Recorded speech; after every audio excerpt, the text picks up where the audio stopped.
Shalom Bapak Ibu, Saudara yang dikasihi Tuhan. Haleluya, kita bersyukur hari ini kita sudah kembali memasuki dan melewati pertengahan minggu, Kamis 28 April 2025.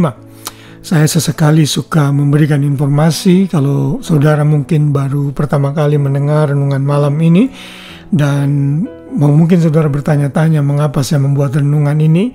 Sebenarnya renungan ini saya buat untuk memberikan penjelasan dan edukasi kepada jemaat yang saya layani di GBI Immanuel di Australia mengenai ayat hafalan yang saya berikan setiap harinya sesuai dengan tema bulanan yang kami miliki.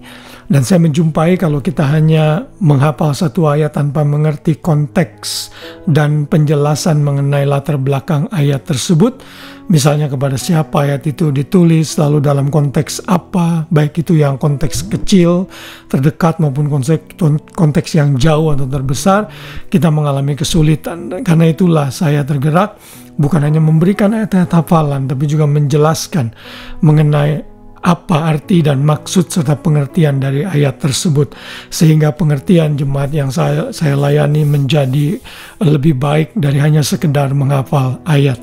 Dan itulah latar belakang yang membuat saya membuat renungan ini setiap harinya.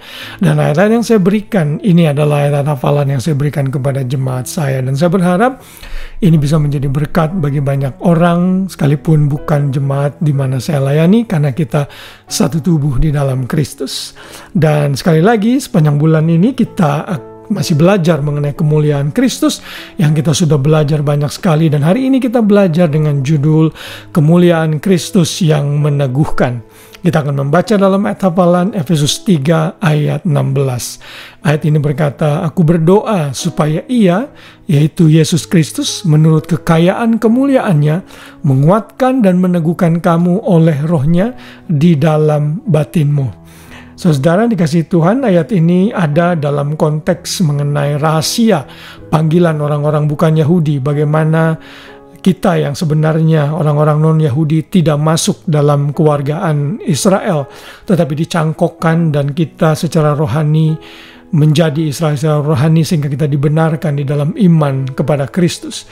Dan karena kita sudah dibenarkan melalui iman kepada Kristus, maka ada kekayaan dan kemuliaan Kristus yang berdiam di dalam kita.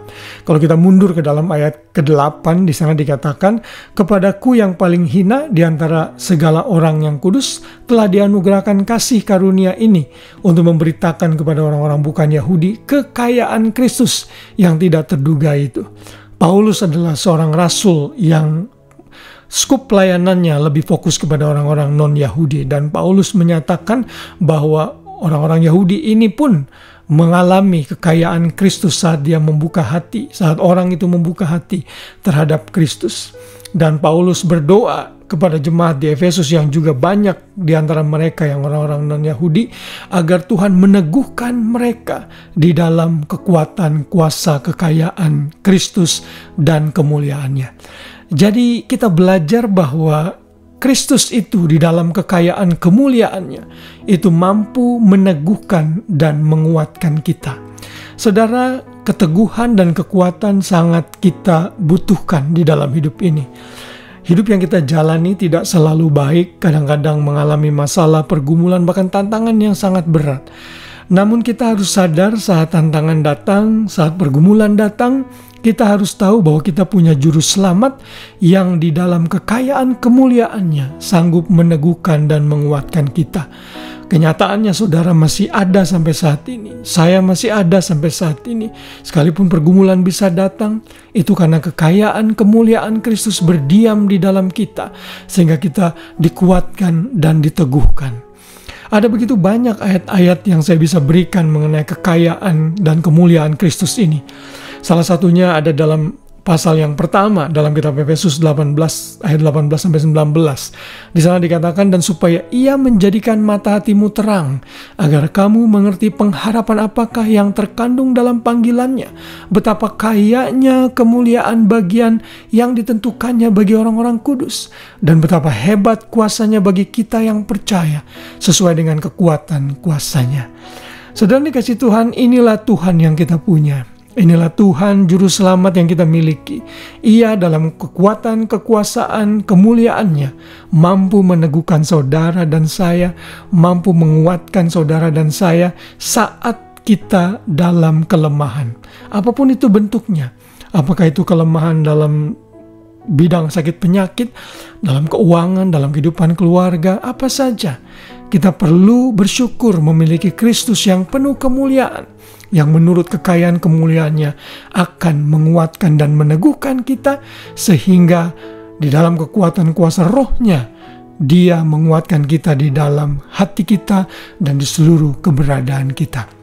Sadarilah, kita tidak pernah menjalani hari-hari kita yang kelam, yang sulit, yang penuh tantangan sendirian. Kita punya Juru Selamat yang penuh kemuliaan, dan kekayaan kemuliaannya itu akan meneguhkan saudara dan saya dalam setiap pergumulan. Kiranya renungan malam ini memberikan kita kekuatan sebelum kita beristirahat sepanjang malam, sehingga kita bisa beristirahat dengan tenang, meyakini dan mengetahui bahwa Yesus Kristus yang penuh kemuliaan itu sudah meneguhkan dan menguatkan kita di dalam kekuatan dan kekayaan kuasa-Nya. Haleluya, biar nama Tuhan dipermuliakan. Selamat malam dan selamat beristirahat. Tuhan Yesus memberkati kita semua. Shalom.